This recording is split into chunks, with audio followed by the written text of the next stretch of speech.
오늘은 지난 시간에 이어서 왕정시대, 분열 왕국시대를 공부할까 합니다. 이게 생각보다 범위가 꽤 넓더라고요. 그래서 이제 저만한 역사하고 절반에 또 한 장이 더 있거든요. 그 중에서 반의 반, 한나라 했습니다. 한나라의 반의 반. 그렇기 때문에 굉장히 역사가 길거든요. 말씀을 맡아서 준비하면서 요즘에 가끔 후회가 되더라고요. 너무 무모한 도전을 한 건 아닐까. 너무 내용들이 복잡하고 어려워서 여러 번 읽고 또 여러 가지 자료들을 찾아서 또 비교해보고 또 난제들이 또 많이 있거든요. 잘 안 풀리는 것들. 또 그런 것들도 찾아보고 하면은 참 유익하긴 하지만 어려움도 상당히 많았습니다. 오늘 이 시간도 최대한 또 우리 어르신도 많기 때문에 스토리는 짧고 굵게 또 우리가 기억해야 할 스토리들만 기억하면서 지난 시간에는 북이스라엘의 여로보암부터 오므리까지 했다면은 오늘은 이제 반대편에 남유다는 동일 시대에 어떤 일이 있었는지를 찾아보는 르호보암, 아비야, 아사의 이야기, 세 왕의 이야기를 하고자 합니다. 지난 시간에는 왕들이 굉장히 많았어요. 왜냐하면 반역의 역사가 있었기 때문에 굉장히 복잡하고 이름도 너무 많았는데 오늘은 딱 3명만 알면 됩니다. 르호보암, 아비야, 아사 이렇게 3명만 알면 됩니다. 간단히 복습을 해보자면 지난 시간에 북이스라엘의 왕은 여로보암으로 시작을 했습니다. 그리고 나답, 바사, 엘라, 시므리, 오므리 그리고 아합의 등장까지만 하고 마쳤거든요. 그 왕들의 이슈가 되는 기억을 할 만한 내용들을 보면은 여로보암은 첫 번째 왕입니다. 북이스라엘에. 그래서 10지파를 데리고 북이스라엘을 시작을 하게 됐죠. 그리고 그가 하나님께서 도와주셔서 너가 잘하면은 다윗의 왕위처럼 굳건하게 해주겠다라고 했지만 그는 스스로 불안해하고 스스로 강해지고자 지키고자 하는 마음들이 있어가지고 율법을 왜곡시켜서 그가 스스로 자기가 좋을 대로 모든 것들을 해석하고 바꿔버립니다. 그래서 레위인들이 자기 직장, 자기 일들을 가지지 못하고 남유다로 가버리는 일이 있었죠. 이게 바로 여로보암의 죄의 길이라는 백성들을 넘어지게 하고 우상숭배의 길로 가게 하는 여로보암의 죄의 길. 이것은 북이스라엘의 모든 왕들은 악했기 때문에 모든 왕들이 북이스라엘의 여로보암의 죄의 길을 본받아서 따라가게 됩니다. 심지어 남유다의 왕들도 북이스라엘의 왕의 길을 가게 되는데 즉 여로보암의 죄의 길을 따라서 가게 됩니다. 근데 대단히 많은 사람들이 그 길을 가게 되는 거죠. 다음 왕인 나답은 여로보암의 아들인데 이때는 여로보암의 악행으로 이 왕조를 쓸어버리겠다, 왕조를 바꿔버리겠다 했기 때문에 나답 때에는 왕조의 멸절이 있습니다. 그리고 이 나답도 아버지의 길, 여로보암의 죄의 길을 갔던 사람이죠. 그래서 그 다음 왕인 바사가 이 나답을 다 멸절해버리고 여로보암의 집 사람들 다 죽여버리는 일이 있게 되죠. 그래서 이 바사는 바사라는 사람이 다음 왕이 되는데 이 사람은 흙수저에 있는 사람이에요. 하지만 금수저로 세워주셨는데 결국 이 사람도 여로보암이 죄의 길을 가게 됩니다. 그리고 이 바사 때 북이스라엘의 사람들이 남유다의 아사왕을 본받아서 다 남쪽으로 가게 되니까 절기를 지키려고 하고 또 남쪽에 살러 가고 하다 보니까 이 바사가 그 길을 차단하기 위해서 라마에 성을 지었다라고 말씀을 드렸잖아요. 그래서 그 라마에 성을 짓는 것을 남쪽 유다에 위협이 됐기 때문에 그때 아사가 다른 조치를 취하게 됩니다. 아무튼 바사는 그런 일을 했던 왕. 바사의 악행은 그 전에 있었던 왕들 중에 최고였어요. 바사까지 해서. 그래서 그 아들 엘라 때 바사의 집안을 다 멸하도록 왕조가 바뀌도록 또 예언이 있습니다. 이 엘라도 굉장히 악한 왕입니다. 바사의 아들인데 나라가 전쟁을 하고 있을 때 술잔치를 하고 있었던 굉장히 악한 왕이죠. 그래서 그의 전차 부대 절반의 군대 장관인 시므리가 이 엘라의 집안, 바사의 집안을 모두 다 죽여버리는 그리고 왕조가 또 바뀌는 그런 일이 있게 됩니다. 시므리는 제가 소개하기를 이게 더 낫겠네요, 보기가. 시므리는 제가 소개하기를 7일 통치거든요. 왕조이기도 하고 왕이기도 합니다. 그런데 왕이라고 하기에도 참 부끄러운 사람이기도 하고 굉장히 짧은 통치이기 때문에 잔챙이 왕이라고 했죠. 잔챙이 왕. 그래서 굉장히 짧은 통치를 한 시므리. 이 사람은 전쟁을 하고 있었던 군대 장관 오므리가 시므리가 왕이 됐다는 소리 듣고 말도 안 돼. 내가 군대 장관인데. 그러니까 사람들이 군대 장관을 오므리를 왕으로 추대를 하면서 이 나라로 돌아오게 되죠. 그래서 시므리는 왕궁에다가 불을 지르고 자살을 하게 됩니다. 그래서 시므리는 잔챙이 왕. 네. 그리고 그 다음에 오므리입니다. 또 왕조가 바뀌죠. 시므리 왕조, 그다음 오므리 왕조. 오므리는 전에 사람들보다 또 악했다. 그러니까 최고봉이죠. 그 중에서 오므리의 이력 중에 우리가 기억해야 될 것은 오므리의 아들은 아합이라는 것. 그리고 오므리가 성에 불미스러운 일이 있었기 때문에 그런지 모르겠지만 세멜에게서 산을 사서 사마리아 성을 짓고 사마리아 성을 짓게 되는 일을 이 오므리가 하게 됩니다. 그래서 우리가 사마리아가 수도 같은 역할을 하는 것은 이 오므리 때부터 시작된다는 것을 알면 될 것 같아요. 이렇게 해서 지난 시간에 했던 북이스라엘의 여로보암부터 오므리까지를 간단히 정리를 했습니다. 그렇다면 이때 남유다는 어떤 일이 있었는가에 관해서 우리가 살펴볼 필요가 있거든요. 그래서 오늘은 남유다의 3명의 왕, 르호보암, 아비야, 아사, 이 3명의 왕에 대해서 공부할 겁니다. 사실 모든 왕들이 비슷한 길을 갑니다. 좋은 일을 해서 하나님께서 세워주시면은 그들이 부유하고 형통한 길을 갔다가 결국 교만한 마음으로 넘어지게 되는 것들이 여러 번 반복되거든요.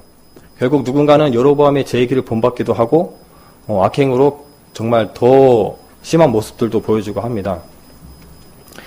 그런데 이 역사들이 반복되고 또 이름들도 헷갈리고 이름들도 비슷하고 그리고 너무 많고 하다 보니까 이 머리에서 스쳐 지나가기 바빠요. 그래서 이게 듣다 보면 잠이 올 수도 있습니다. 그렇기 때문에 가능하면 주제를 정해서 말씀을 드리고자 합니다.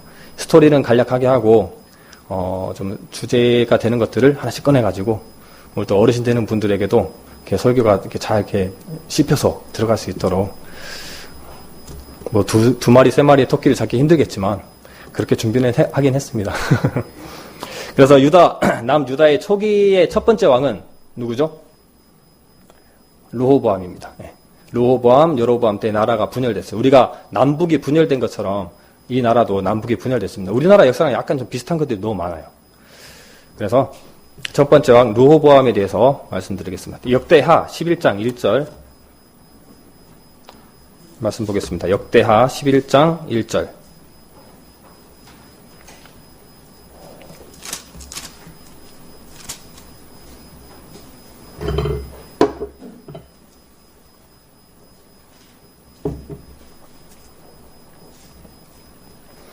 역대하 11장 1절을 다 함께 읽어보겠습니다. 르호보암이 예루살렘에 이르러 유다와 베냐민 족속을 모으니 택한 용사가 18만이라 이스라엘과 싸워 나라를 회복하여 르호보암에게 돌리려 하니. 네. 르호보암의 입장이 우리가 대보면은 어떻게 움직일지가 좀 상상이 됩니다.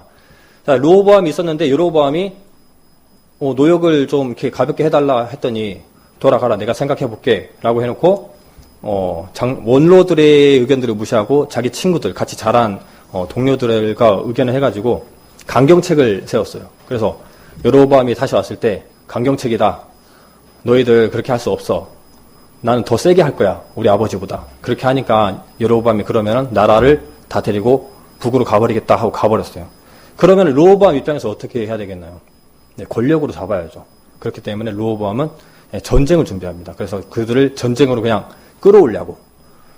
그런데 이 전쟁을 계획하고 있을 때 하나님의 사람이 와서 얘기하기를 4절에 보면 하나님의 싸움을 허락하지 않습니다. 왜냐하면 하나님께서 10지파가 북으로 가는 것을 허락하셨기 때문에 이 일은 나로 말미암아 된 것이니 너희들은 전쟁을 하지 말아라 하기 때문에 르호보암은 전쟁을 하지 않습니다. 그리고 북이스라엘에서 여로보암이 이름 비슷하죠. 북이스라엘 여로보암이 레위인과 제사장의 직무를 아무에게나 줬잖아요. 그래서 레위인과 제사장들이 남유다로 돌아오게 됩니다. 이런 부분들이 오버랩이 되죠. 그래서 우리가 이해하기가 조금 더 좋을 것 같습니다. 열왕기 상하는 북이스라엘의 기준으로 많이 말씀을 살펴보는데 이제 남유다 기준에서는 역대하를 많이 볼 겁니다. 왜냐하면은 남유다의 스토리는 역대하에 상세하게 쓰여져 있고 열왕기 상하는 북이스라엘의 이야기를 상세하게 다루고 있습니다. 뭐 한쪽에서 쓴 건 아니지만 그 쓴 사람의 입장이 있기 때문에 그렇게 다룬 것 같아요. 그리고 우리가 기억해야 될 것은 남유다의 입장에서 쓴 성경은 아무래도 남유다의 좋은 모습만 많이 썼다라는 것도 좀 나타납니다, 성경에. 자, 그래서 레위인과 제사장들이 향리와 산업을 떠나서 그리고 고향을 버렸다는 얘기는 남유다에 속한 레위인과 제사장뿐만 아니라 북이스라엘에 살고 있었고 그 땅에 속한 레위인들까지도 다 남으로 왔다는 얘기죠. 뭐 다 왔는지 좀 남았는지 모르겠지만 향리와 산업과 고향을 버리고 남유다로 가게 됩니다. 그래서 그들이 여호와를 구하는 자들 그리고 여호와를 구하는 자들 여호와를 구하는 자들도 같이 왔죠. 레위인만 온 게 아니에요. 여호와를 구하는 그쪽 북이스라엘에 속한 사람들도 남쪽 유다로 오게 됩니다.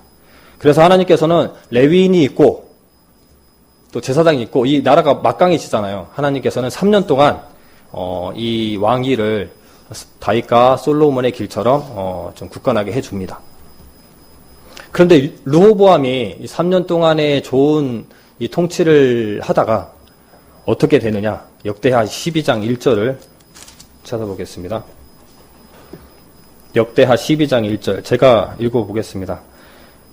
르호보암이 나라가 견고하고 세력이 강함에 여호와의 율법을 버리니 온 이스라엘이 본받은지라. 3년 만에 이렇게 또 넘어지게 되네요. 자, 왜 이럴까 모르겠는데 이것은 우리의 삶도 마찬가지입니다. 근데 이 르호보암에 대해서 이렇게만 얘기를 하고 있지만 열왕기상하에서는 그들의 잘못을 더 적나라하게 드러내고 있습니다. 열왕기상 14장 22절 24절입니다.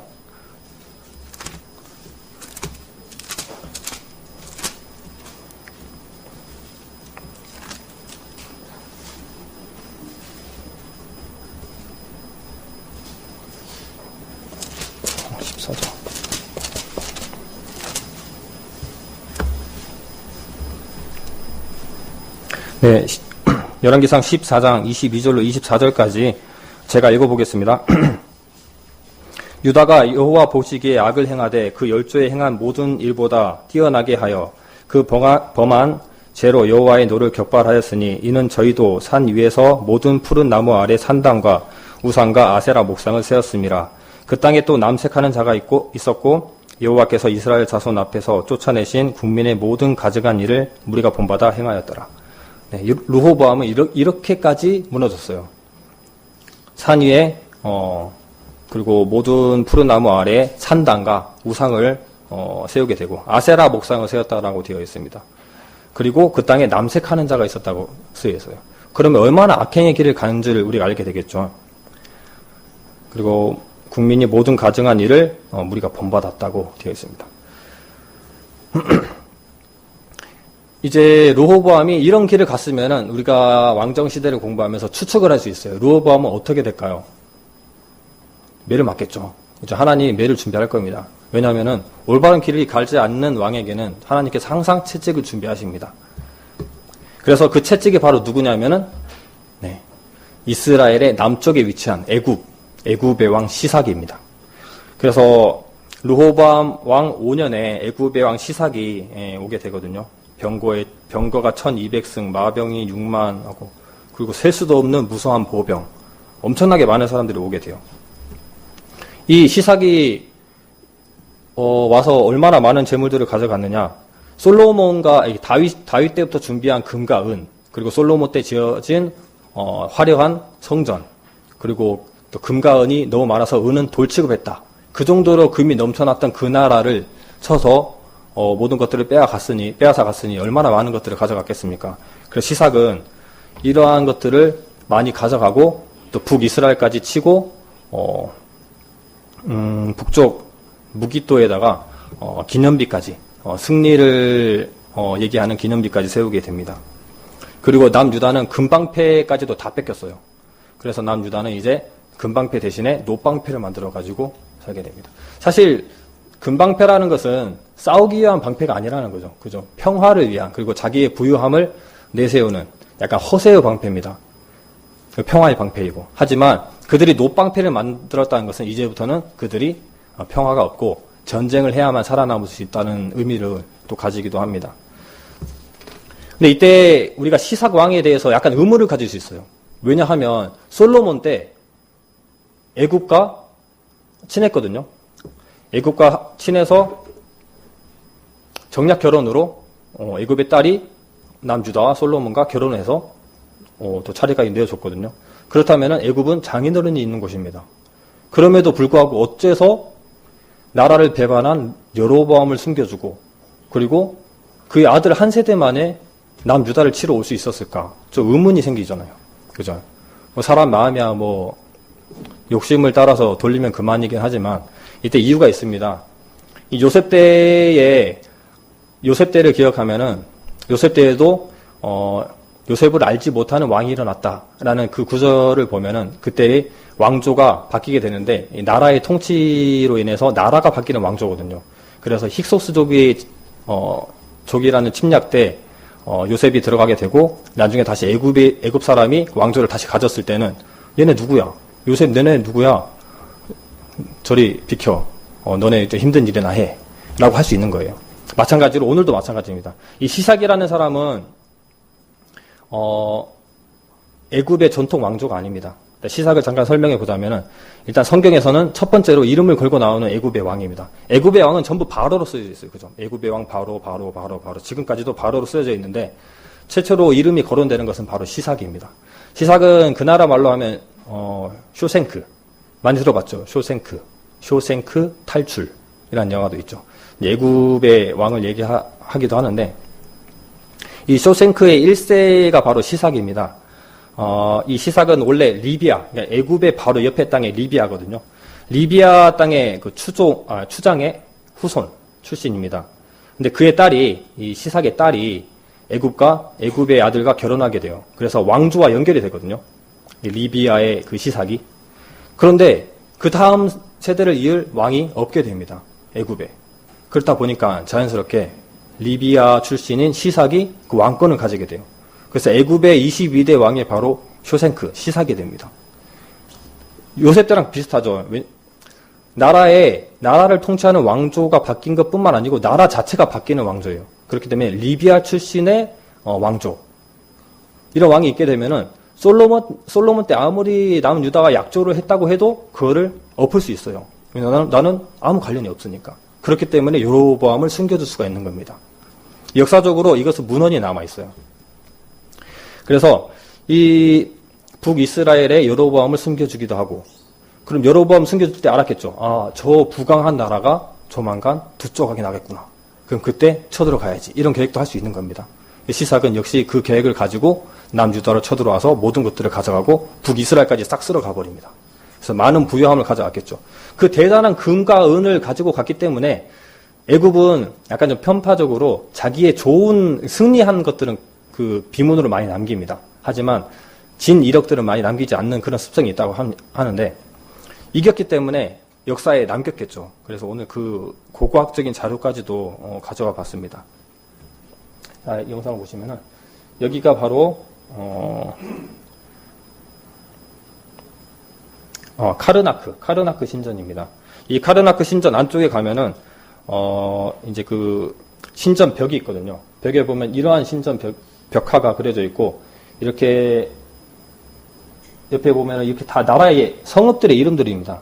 치안 성읍들의 이름들인데 이게 무슨 말인지 모르죠, 저희는. 이 나라 언어로 해석해 보니까 여기에는 게셀, 가사, 여기 무기또도 있고 아무튼 디르사, 스마나임 이것들은 많이 들어봤죠. 유다랑 북이스라엘 성읍들입니다. 이런 성읍들을 그들이 전쟁으로 이겼기 때문에 이렇게 벽에다가 역사를 기록해 놓은 거예요. 솔로몬 이후 때부터는 성경에 고고학적인 자료와 확실한 역사의 증거들이 많이 나옵니다. 사실 우리가 그동안에 소돔의 때, 그죠. 노아의 때, 롯의 때 이러한 것들을 다루면서 그 증거 자료들을 많이 다뤘었는데 사실 증거라고 하면은 이 솔로몬 이후로부터 고고학적인 증거 자료들은 굉장히 많이 나옵니다. 그래서 이거 여러분께 보여드리고 싶었고요. 그러므로 역사는 사실이었다라는 것을 말씀드리고 싶습니다. 자, 이렇게 시삭에게 모든 것을 빼앗겨버린 르호보암은 아주 멸망을 당할 수 있었어요. 하지만 르호보암이 그나마 한 가지 좀 봐줄 수 있었던 것은 뭐냐면은 겸비함으로 하나님께 낮은 마음으로 구했어요. 그 백성들과 함께. 그래서 이 말씀에 보면은 이 나라에 겸비함도 있었고 그렇기 때문에 멸망시키지는 않고 그들이 애굽의 조공을 바치게 되는 그 일로 마무리가 됩니다. 결국 르호보암은 후에 이런 전쟁이 있었음에도 불구하고 그 마음을 오로지 하나님께 구하지 않고 악을 행하다가 죽게 됩니다. 역대하 12장 13절 말씀 보겠습니다. 역대하면 역대하.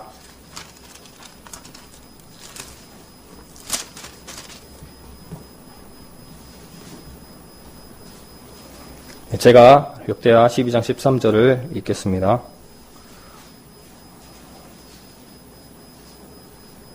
르호보암 왕이 예루살렘에서 스스로 강하게 하여 치리하니라. 르호보암이 위에 나아갈 때에 나이 41세라. 예루살렘 곧 여호와께서 이스라엘 모든 지파 중에서 택하여 그 이름을 두신 성에서 17년을 치리하니라. 르호보암의 모친의 이름은 나아마라. 암몬의 여인이더라. 그리고 14절에 르호보암이 마음을 오로지 하여 여호와를 구하지 아니함으로 악을 행하였더라. 이렇게 하고 르호보암은 죽게 됩니다. 특별한 언급이 있죠. 어머니의 이름이 나옵니다. 또 그 다음 왕인 아비야도 어머니의 이름이 나오게 됩니다. 역대하 11장 21절입니다. 역대하 11장 21절. 예, 뒤에만 읽어보겠습니다. 압살롬의 딸 마아가를 모든 첩보다 더 사랑하여 르호보암이 마아가의 아들 아비야를 세워 장자를 삼아 형제 중에 머리가 되게 하였으니 이는 저로 왕이 되고자 함이라. 네. 압살롬의 딸 마아가는 다음 왕인 아비야의 어머니가 되는 거죠. 근데 여기에 보면 그 다음 왕인 아비야를 설명할 건데요. 이 아비야의 어머니가 약간 좀 또 헷갈립니다. 분명 여기는 압살롬의 딸 마아가라고 얘기하고 있지만 역대하 13장 3절에는 그의 모친 이름은 미가야라. 기브아 사람 우리엘의 딸이더라. 아비야가 여로보암으로 더불어 싸울세. 이때는 또 미가야가 기브아 사람 우리엘의 딸로 나옵니다. 분명 같은 사람을 얘기하고 있긴 해요. 여러 가지 자료들을 조사해 보니까 미가야와 마아가는 같은 사람을 얘기합니다. 그래서 아비야의 어머니는 마가야 혹은 미가야, 미가야 아니면 마아가라고 불립니다. 여기서 딸은 히브리어로 바트라고 하거든요. 바트. 그런데 이것은 딸도 얘기하지만 그의 손녀들 얘기하고 후손을 얘기하기도 합니다. 그렇기 때문에 여기서 우리엘의 딸이다, 압살롬의 딸이다 이런 것은 틀리지 않은 거예요. 우리가 헷갈릴 필요가 없고요. 아비야의 어머니. 왜 어머니에 관해서 이렇게 언급을 하느냐? 이따가 어머니에 관해서 말씀드릴 것이 있기 때문입니다. 그리고 이 아비야의 어머니 마아가가 또 한 가지 난제를 가져요. 다음 왕인 아비야의 다음 왕인 아사왕. 아사왕의 어머니도 마아가라고 쓰여 있어요. 참 복잡하죠. 그런데 보니까 영어 성경으로 보니까 아사왕의 모친 마아가는 그냥 그랜드마더, 할머니로 되어 있습니다. 영어 성경에는. 그렇기 때문에 아사왕의 모친 마아가는 할머니로 쓰여져 있습니다. 그래서 아사왕의 어머니의 언급은 없습니다. 할머니의 언급만 있어요. 그래서 우리가 그것을 잘 구분하시고 헷갈려 하지 마시기 바랍니다. 이제 우리가 아비야 때는 가장 기억해야 할 것이 여로보암 왕과 북이스라엘과의 싸움입니다. 북이스라엘과의 싸움에서 이기게 되는데 이길 수 없는 전쟁에서 아비야가 이기게 돼요.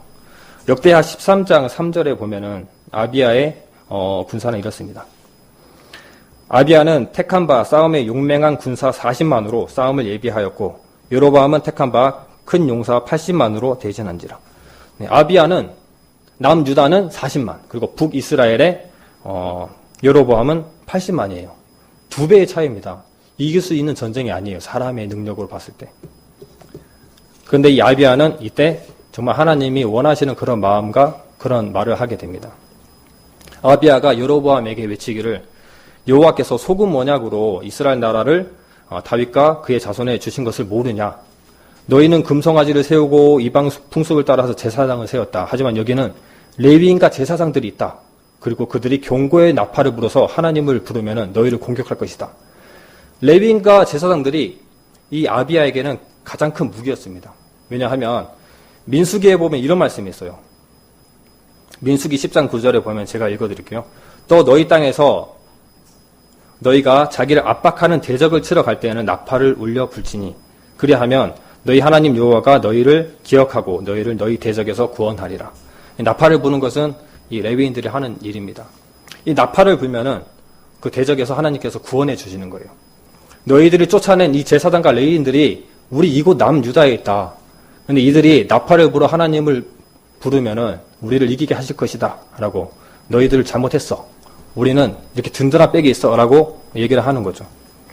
그래서 이 싸움이 어떻게 되느냐. 역대하 13장 13절입니다. 오히려 더 복잡해집니다. 13장 13절을 제가 읽어보겠습니다. 13절 14절 여로보암이 유다의 뒤를 둘러 복병하였으므로 그 앞에는 이스라엘 사람이 있고 그 뒤에는 복병이 있는지라. 유다 사람이 돌이켜보고 자기 앞 뒤에 적병을 인하여 여호와께 부르짖고 제사장은 나팔을 부니라. 오히려 이렇게 큰 소리를 떵떵 쳤는데 보니까 진퇴양난이에요. 앞에도 이스라엘 군이 있고 뒤에도 이스라엘 군이 있는 거예요. 그냥 둘러 덮은 거죠. 40만의 군대가 80만으로 앞뒤로 막혀 있으니 이거 큰 소리는 쳐놨는데 이길 수 있는 이게 전략이 아니거든요.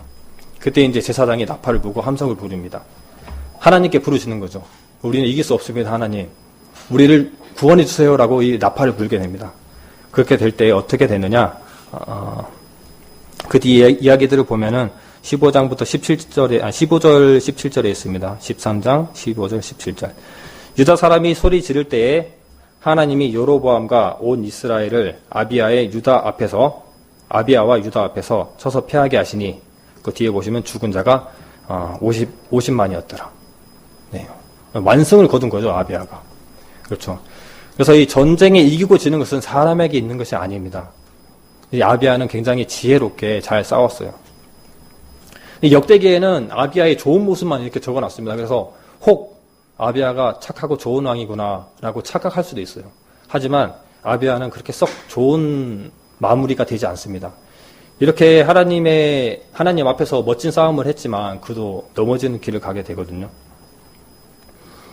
아비야는 어떤 왕이었나? 열왕기상 15장 3절 4절. 열왕기상이니까 제가 그냥 읽어드릴게요. 가지 마시고요.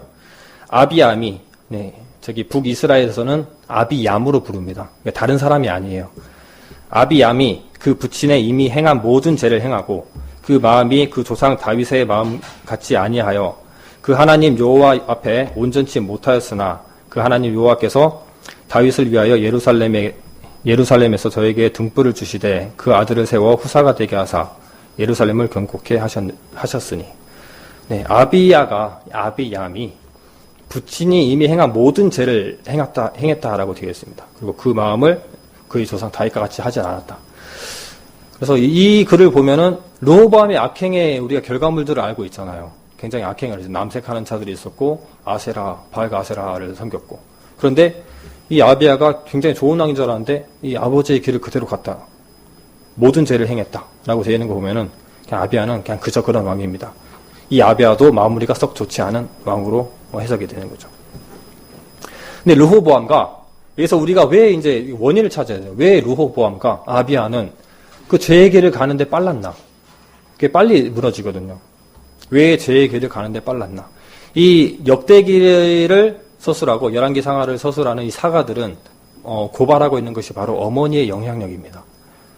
바로 굳이 어머니에 관한 언급들은 성경에는 그렇게 자주 등장하지 않아요. 하지만 어머니가 이유가 되거나 그 어머니의 언급이 필요할 때는 꼭 반드시 이 성경에는 기록이 됩니다. 그래서 아까 말씀드린 대로 르호보암의 어머니 나아마, 그리고 아비야의 어머니 마아가, 이 두 사람이 이름이 자세히 언급되는 것은 분명 이유가 있습니다. 아까 나아만은 어디 사람이라고 했죠? 네, 암몬 사람이었어요. 암몬은 이방 나라죠. 몰렉을 숭배하고 자식을 불로 태워서 제사를 드리는. 아무래도 그 나라 신에게 제물을 드리는데 가장 귀한 걸 드려야 된다라는 기준으로 한다면은 가장 귀한 게 뭡니까? 자식이겠죠. 예. 그러니까 가장 귀한 걸 드려야 뭔가 일이 된다. 정말 그 신을 모르는 사람들은 정말 안타까운 것 같아요. 그만큼 암몬의 이방 신의 풍습을 가지고 있었던 르호보암의 어머니. 그렇기 때문에 르호보암이 그렇게 빨리 넘어질 수 있었습니다. 왜냐하면 그가 보고 자란 게 아버지의 왕권, 솔로몬은 뭐 우쭈쭈 해주면서 르호보암을 키우지 않았을 거 아니에요. 그렇죠? 솔로몬은 바빴어요. 다른 나라와 하친해야 되고 평화 정책을 펼쳐야 되고 뭐도 지어줘야 되고. 그런데 그리고 그 솔로몬은 처와 첩이 1000명이나 있었잖아요.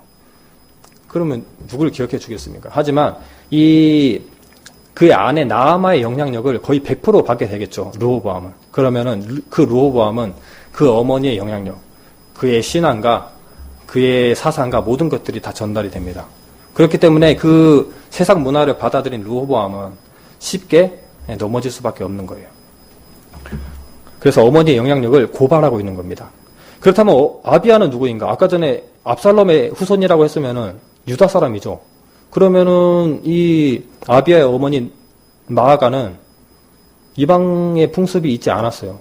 하지만 아사 때에 굳이 할머니의 이름을 거론하는 이유가 있습니다. 아까 성경 말씀을 다시 보면은 역대하 15장 16절을 한번 볼까요? 역대하 15장 16절.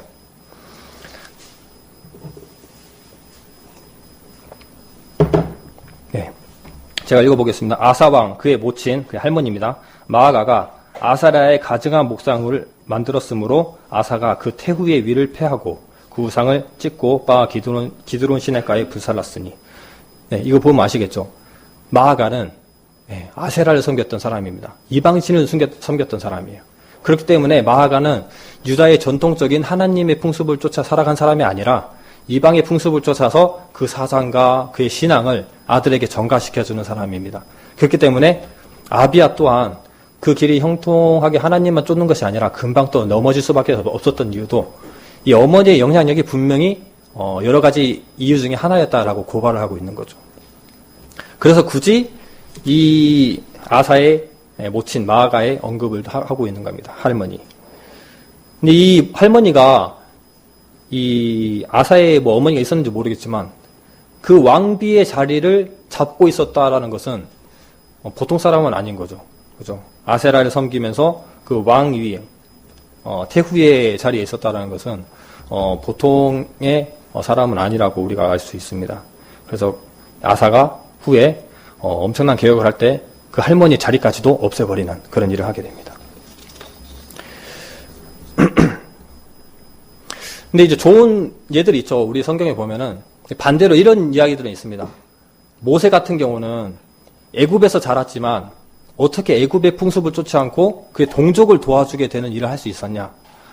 우리가 알고 있듯이 애굽에 모세가 가게 되지만 애굽의 공주가 그를 키운 것이 아니라 유모를 불러다 키우는데 히브리의 유모를 불러다 키워요.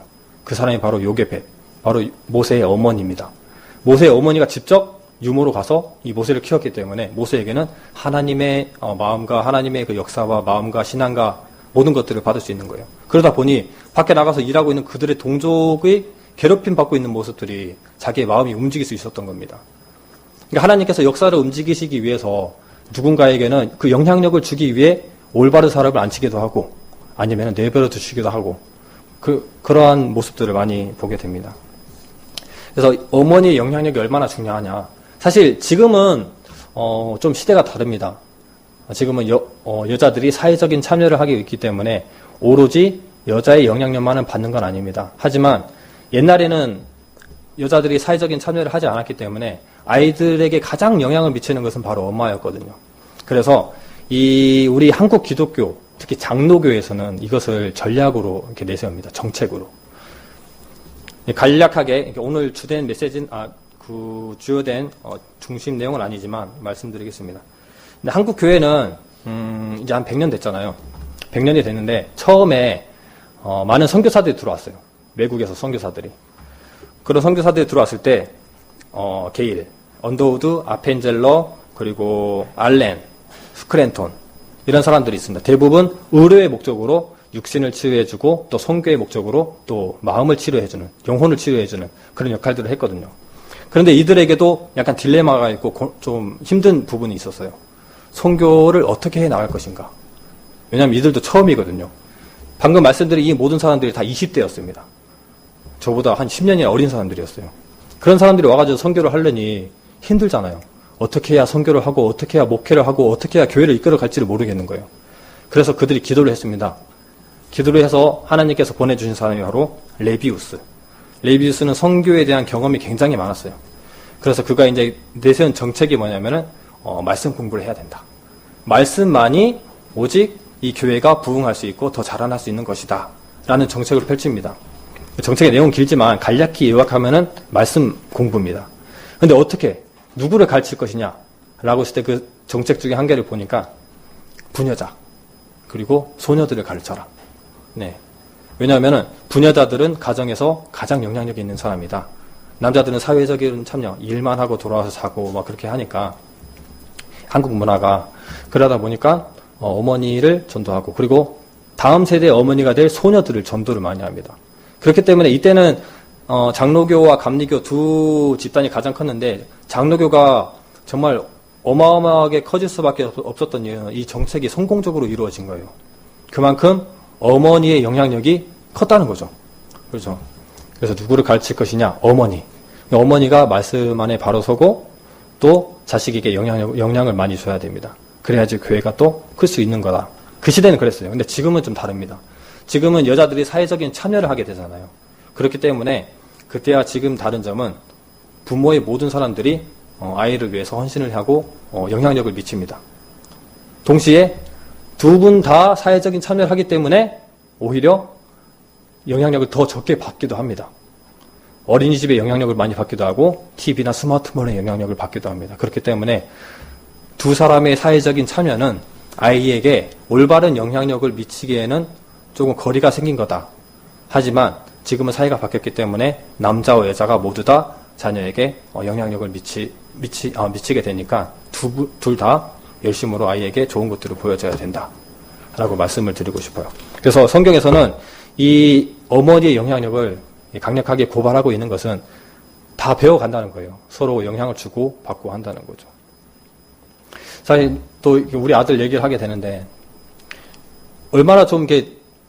얼마나 이 영향력을 그 필터링 없이 정확하게 전달되느냐. 전에 말씀드렸잖아요. 청소도 하고 이 틈을 닦으니까 틈에다가 손 넣고 닦기도 하고 이렇게 한다고 말씀드렸잖아요. 이전에 이유식을 먹고 있는데 스스로 먹는 것을 연습시켜야 돼요. 그래서 숟가락을 손에 쥐어주고 밥그릇에다가 밥을 살짝 덜어줬어요. 조금. 그래서 너 한번 떠먹어봐라 라고 했더니 생각지도 못한 행동을 하더라고요. 밥을 떠가지고 저에게 주는 겁니다. 먹으라고. 근데 필터링이 없는 거예요. 이 아이 하은이가 지금 그동안에 배웠던 것은 늘 자기 앞으로 떠먹여주는 엄마의 숟가락, 아빠의 숟가락, 할머니의 숟가락이에요. 떠먹여주는 모습. 그렇기 때문에 자기가 떠서 먹는 응용이 되는 게 아니라 필터링 없이 그대로 영향을 받아서 떠서 주는 거. 네, 떠서 주는 거예요. 그것을 보니까 좀 약간 소름이 돋더라고요. 아, 정말 필터링이 없구나. 내가 하는 모든 것들을 그대로 가져가는구나. 그런 생각을 하면서 정말 올바른 행실로 영향을 줘야 되겠다라는 생각이 듭니다. 교회 안에서도 서로가 서로에게 혹 누가 한 사람의 영향으로 교회가 욕을 먹을 수도 있고 또 한 사람의 영향으로 또 교회가 또 부흥할 수도 있습니다. 또 영향은 받는 것만이 아니라 주는 것도 있기 때문에 특히 이 세대는 우리가 또 복음의 거의 1세대라고 할 수는 없지만 우리 교회에서는 1세대잖아요. 그렇기 때문에 다음 세대에게도 정말 좋은 영향력을 주기 위해서는 이제는 말씀을 바로 알아야 되고 그리고 또 행실적으로도 올바른 모습들을 전달해 줘야 된다라는 메시지를 가질 수가 있습니다. 그렇다면 아사는 아무래도 할머니이기 때문에 그리고 그 자리를 바로 개혁으로 폐위시켰기 때문에 그 영향력을 많이 받지는 않았죠. 그리고 아사는 선한 왕입니다. 그나마 이제 그동안에 우리가 많은 왕들을 배웠지만 아사라는 왕이 가장 선한 왕입니다. 가장 오랜 통치를 봐도 좀 선했을 수도 있겠다 악한 왕도 오래 통치하는 왕이긴 합니다. 그래서 아사 왕에 관해서 또 설명드리도록 하겠습니다. 역대하 14장 2절입니다. 아사가 그 하나님 여호와 보시기에 성과 정의를 행하여. 네. 뒤에 이력들을 보니까 이방 제단과 산당을 없이 하고 주상은 뭐냐면은 돌 기둥으로 된 우상입니다. 오벨리스크 같은 걸 얘기하는 거죠. 그런 것들을 회파시키고 율법의 명령을 행하게 하고 또 모든 성읍에서 산당과 태양상을 없이 합니다. 그로 인해서 나라가 평안함을 얻게 됩니다. 평안함이 여러 해 동안 싸움이 없었다라고 얘기를 하고 있어요. 그래서 여러 해 동안 싸움이 없는 동안에 성읍을 건축하고 성곽과 망대와 문을 달고 또 군사적으로 또 강하게 또 준비를 하게 됩니다. 그때 또 구스 사람, 구스는 이디오피아입니다. 아까 전에 시삭에 왔을 때에도 리비아 사람과 이디오피아 사람 같이 왔어요. 이번에는 구스 사람, 이디오피아 사람만 온 겁니다. 세라가 전쟁을 걸어옵니다. 또 이때도 아까 아비아의 전쟁처럼 2배의 군사 차이. 이디오피아 군사가 100만이고 병거가 300승. 하지만 아사의 군대는 58만입니다. 거의 2배의 차이잖아요. 여기서도 이 아사는 선하고 좋은 왕입니다. 그래서 하나님께 모든 것을 구합니다. 역대하 14장 11절을 다 함께 같이 읽어보겠습니다. 그 하나님 여호와께 부르짖어 가로되 여호와여 강한 자와 약한 자 사이에는 주밖에 도와줄 이가 없사오니 우리 하나님 여호와여 우리를 도우소서. 우리가 주를 의지하오며 주의 이름을 의탁하옵고 이 많은 무리를 치러 왔나이다. 여호와여 주는 우리 하나님이시오니 원컨대 사람으로 주를 이기지 못하게 하옵소서 하였더니 네. 강한 자와 약한 자 사이에는 주밖에 도와줄 사람이 없다. 그리고 사람으로 하나님을 이기지 못하게 해주세요. 라는 이 기도 굉장히 멋있잖아요. 역시 이런 올바른 마음을 가진 이 아사에게는 하나님께서 바로 승리를 주십니다. 그래서 구스 사람들은 한 사람도 살아남은 사람이 없고 다 죽게 됩니다. 말살. 완전 완승이죠, 완전히. 그래서 이 싸움으로 인해서 아사가 정말 하나님을 찬양하고 하나님 앞에 더 확실한 개혁을 일으킵니다. 싸움에서 이기고 돌아와서 마음을 다하고 성품을 다해서 하나님을 찾고 그가 개혁하기를 선지자 오델의 아들 아사랴가 얘기하기를 유다와 베냐민에게 너희가 여호와와 함께하면 여호와께서 함께할 것이고 너희가 만일 저를 찾으면 저가 너희를 만난 바 되시려니와 너희가 만일 저를 버리면 저도 너희를 버리시리라. 근데 이 구절을 포함해서 이후의 말들을 들은 아사는 개혁을 합니다. 그래서 가증한 물건을 유다에서부터 베냐민까지 온 땅에서 제하게 됩니다. 이때 이제 오버랩이 되는 부분이 하나 나옵니다. 바사 때와 아사 때 만나는 일이죠. 바로 트러블이 있었죠. 이때 아사의 이 올바른 행동과 이 개혁의 모습을 보고 북이스라엘에서는 아사의 통치가 맞아. 우리는 남유다 예루살렘으로 가서 절기를 지내고 제사를 지내야 돼. 그리고 남유다로 이주하게 되고 혹은 절기 때 왔다 갔다 하게 됩니다. 그것을 본 바하사는 당연히 그 길을 막고 싶겠죠. 갈 수 없다. 너희들 가지 마. 라고 하면서 남유다 상단에 위치한 족장의 길 중간 베델과 예루살렘 사이에 있는 라마는 높은 곳이라는 것을 얘기해요. 라마 그 높은 곳, 요새 같은 그 높은 곳에다가 성을 짓습니다. 그리고 그 길을 막아버려요. 너희들 가지 말아라. 자, 저기가 라마입니다. 예루살렘과 베델 사이의 라마. 저 2번 길은 족장의 도로라고 되어 있죠.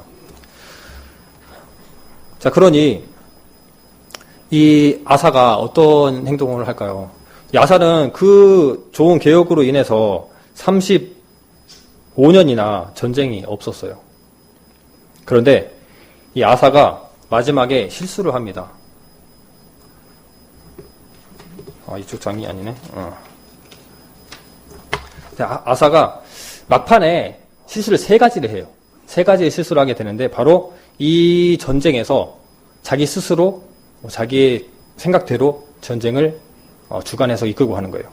아사는 어떻게 하냐면은 열왕기상 15장 18절인데 가지 마시고 제가 읽겠습니다.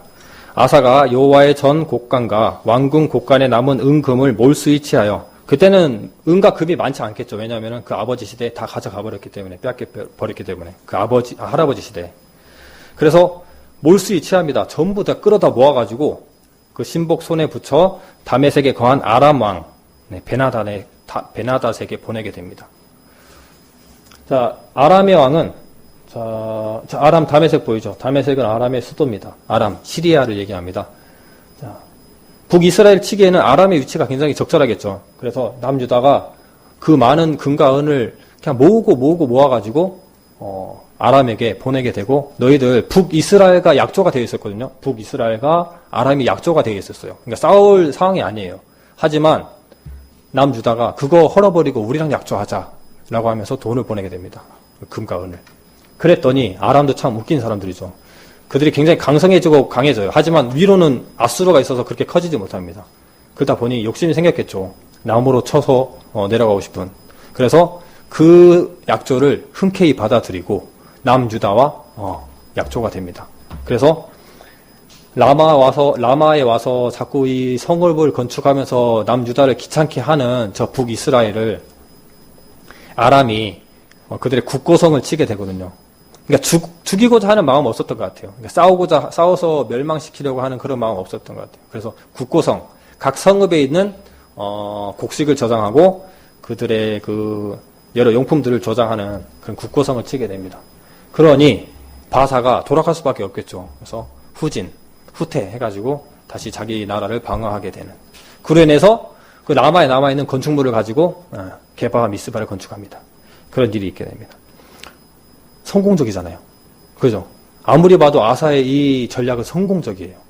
금을 취해가지고 자기 나라는 싸우지 않고 용병을 써가지고 나라를 이기고 그 남은 건축 자재로 게바와 미스바까지 건축하게 되는 굉장히 성공적인 싸움입니다. 그런데 하나님의 선지자 하나니가 와서 얘기하기를 너는 왜 아람의 왕을 의지했냐? 너 하나님을 의지했어야 됐다.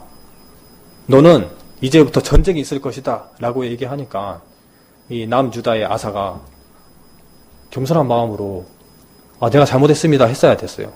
그런데 아사는 그러한 길을 선택하지 않고 하나님에게 오히려 꾸짖고 화를 내면서 옥에 가둬버립니다. 두 가지 실수를 했죠. 하나님께 구하지 않았고 하나님의 사람 선지자를 옥에 가둬버렸어요. 그리고 백성들도 몇몇 힘들게 했습니다. 그래서 하나님께서는 이 아사에게 발에 심한 병을 내려주십니다. 그런데 아사는 끝까지 이 심한 병이 생기면은 자기의 모습을 돌아보고 내가 잘못했구나 하나님 낫게 해주세요라고 해야 되는데 의원들을 찾아가야 됩니다. 그러니까 하나님께 답을 찾는 게 아니고 의원들을 찾아가게 돼서 그 발의 병을 낫게 하는 그 길을 찾아가게 됩니다. 그리고 이제 아사의 스토리가 끝나게 되죠. 자, 아사는 굉장히 선한 왕이었는데 마무리가 썩 좋지는 않습니다. 그러니까 완벽한 왕은 아니었어요. 하지만 악한 왕은 아니었죠. 이때 우리가 생각나는 말씀이 하나 있죠. 고린도전서 10장 12절 말씀. 그런즉 선줄로 생각하는 자는 넘어질까 조심하라. 오늘 이 세 왕이 전부 다 그런 길을 갑니다. 잘 되다가 넘어지고 그 중에는 어머니의 영향력을 받아서 옛 사람의 성품을 남기고 살아가는 사람들이 금방 그 옛 성품을 다시 되찾는 그러한 모습들도 봤지만 아사 또한 35년의 형통한 삶을 주셨는데도 불구하고 그 길에서 교만한 마음으로 넘어지게 됩니다. 그래서 이 세 사람의 스토리를 오늘 다 돌아봤는데 이제 한 가지 메시지를 생각해 보자면 왜 이들은 넘어지고 왜 사람은 이 하나님께서 주시는 부유함과 넉넉함 속에서 넘어질 수밖에 없는가? 그리고 왜 죄를 짓고 죄의 길로 가게 되는가? 우리는 성경을 보면서 스토리가 이렇구나라고 끝나면 안 돼요. 이들이 죄의 길을 갔다면은 죄의 길을 왜 갔지? 그 원인을 찾아야 됩니다. 그 중에는 영향력이 있었죠. 그리고 한 가지는 영향력이 가지지 않더라도 모든 왕들이 정말 부유하고 넉넉할 때 교만해지는 것은 다 사람의 일반이에요. 그것을 봤을 때 왜 사람은 넘어지는가? 죄를 짓지 않고 넘어지지 않는 길은 없을까라는 그 답을 찾아서 우리 삶에 적용해야 됩니다. 그래야 말씀이 우리 것이 되는 거죠. 그래서 죄를 이길 수 있는 방법은 무엇일까 생각을 해보니, 뭐 쉬운 일은 아닙니다. 사실 이 부모도 그렇고, 후에 보면은 어떤 왕들은 제사장 고모부 되는 제사장 누구에게 영향력을 받아서 그가 살아 계실 때까지만 잘하는 왕도 있어요. 그러니까 누군가의 영향력을 받아서 잘하는 왕들이 있거든요. 하지만 그들이 없어질 때는 또 다시 제 길을 가고, 그것처럼 부모나 선지자, 제사장의 영향력을 받는다는 것은 그들이 죄의 길, 즉 죄에는 그 문화와 환경이 있다는 거죠. 그것을 가로막아줄 누군가의 영향력이 없다면은 그 길로 다시 가게 되는 겁니다. 그 외국의 한 목사님의 그 짧은 그 스토리를 들어보니까, 우리가 죄를 짓는 것은, 죄를 짓는 것은, 죄는 약속이 있다고 합니다. 뭐냐면은 만족을 주는 약속. 죄는 만족을 줄 테니 죄를 범해라 라고 유혹을 한다는 거죠. 하지만 우리가 그것을 우리의 의지로만 이기면은, 우린 죄에서 의지로 이기기도 하잖아요. 인내와 의지로 참아버리고 마음을 돌려버리고 이렇게 하기도 하는데, 우리의 의지로 이기다 보면은 그것은 바로 우리의 의가 되어서 오히려 자신을 높이는 행위가 될 수도 있습니다. 하지만 오늘 이 모습들을 보면은 이 죄 짓는 문화와 환경 속에 거하는 것이 문제거든요. 그렇잖아요. 그래서 탈무드에는 이런 가르침을 주고 있더라고요. 게으름은 큰 폐해를 낳는다. 일이 없으면 나쁜 짓을 하게 되기 때문이다. 그렇죠. 게으르고 여유가 생기면은 죄 짓는 일들이 하나씩 생깁니다. 무엇을 먹을까, 무엇을 마실까, 누구를 만날까, 어디 가서 놀아볼까. 네, 그런 생각들이 많이 들죠. 혼자 있으면은 죄 짓는 것들이 많아집니다. 그리고 남녀가 계율을 건널 때는, 물을 건널 때는 남자가 뒤에서 건너면 안 된다. 그런 남자는 내세에 보답받지 못할 것이다. 사실 좀 이해가 안 됐거든요. 근데 그 해석해 주기를 그렇습니다. 여자가 계율을 건널 때는 치마를 이렇게 걷고 건너잖아요. 그렇기 때문에 뒤에서 걷는 남자는 점잖지 못한 상상을 하게 된다는 거죠. 즉, 죄 짓는 문화와 환경을 다 없애는 거예요. 없애라는 거예요. 그래서 이 탈무드에 보면 약간 이런 지혜로운 내용들이 많이 있더라고요. 그렇기 때문에 죄를 우리가 우리의 의지로 이겨버리면은, 오늘 나 해냈어. 이거 참았어. 그리고 나 이거 안 먹었어.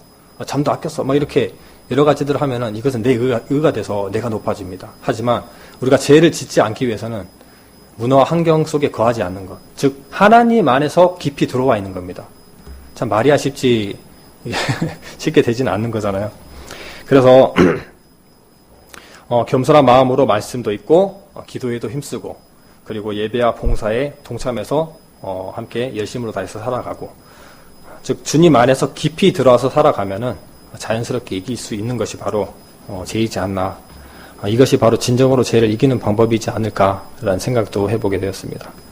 그래서 오늘은 이 르호보암부터 아비야, 아사까지의 내용을 보면서 죄에 관해서 또 그 영향력에 관해서 돌아보는 시간들을 가졌습니다.